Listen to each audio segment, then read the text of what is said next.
Yasir Ali in front of you. And today the thing which I'm going to teach you people, that is types of noun. In the previous tutorial, I have discussed the first two types of noun. Those were common and proper nouns.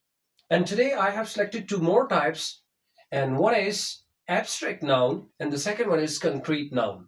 आज जो दो types noun की मैं आपके सामने लेकर हाजिर हुआ हूं, उनमें से एक है एब्स्ट्रैक्ट नाउन और दूसरी है कंक्रीट नाउन. तो आइए सबसे पहले हम डिस्कस करते हैं एब्स्ट्रैक्ट नाउन को.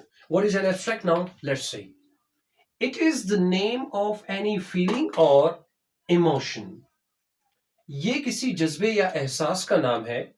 It can not be seen और टच बट फेल्ट.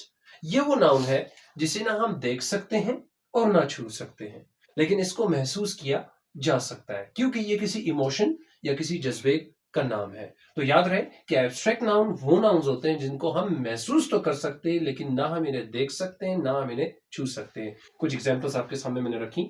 नॉलेज, इसको आप लोगों की बातों से, उनकी कन्वर्सेशन से, उनकी गुफ्तगू से आप जज कर सकते हैं. एयर, आप इसको महसूस तो कर सकते हैं, देख नहीं सकते, छू नहीं सकते. Gas, same thing. स्मेल, आप इसको महसूस करते हैं, देख नहीं सकते, छू नहीं सकते. करंट, इसका फ्लो होता है, जब आप किसी वायर को आप टच करते हैं तो पता चल सकता है, अदरवाइज इसकी कोई फिजिकल शक्ल नहीं है.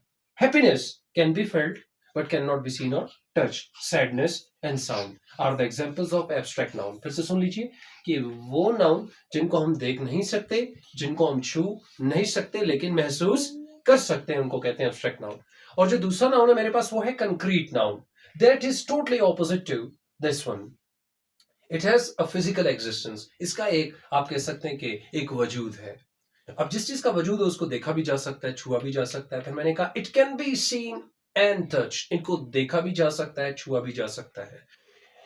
जैसे कि wall, book, pen, car, apple, board, glass etcetera. तो हर वो चीज जिसको देखा जा सकता है, छुआ जा सकता है, वो आती कंक्रीट नाउन में. अब सवाल ये पैदा होता है, most of the student there is a question, what is the difference between a concrete noun and a common noun. तो उसका जवाब यही है कि जब आप इन दोनों को कंट्रास्ट या कंपैरेटिवली डिस्कस कर रहे हो तो कॉमन नाउन के अंदर ये दोनों चीजें मिक्सअप होकर आ सकती हैं. There isn't any sort of restriction in common noun. लेकिन जब आप इनको कंपैरेटिवली डिस्कस करें, एब्स्ट्रैक्ट नाउन और कंक्रीट नाउन को, that movement you can not mix up the things of concrete और elements of the concrete noun into abstract noun and the elements of an abstract noun into the elements of a concrete noun. अगर आप ऐसा कुछ करते हैं तो आप अपनी डेफिनेशन और जस्टिफिकेशंस जो आपने ऊपर दी हैं वो सारी की सारी गलत होंगी. I hope the lecture is quite clear.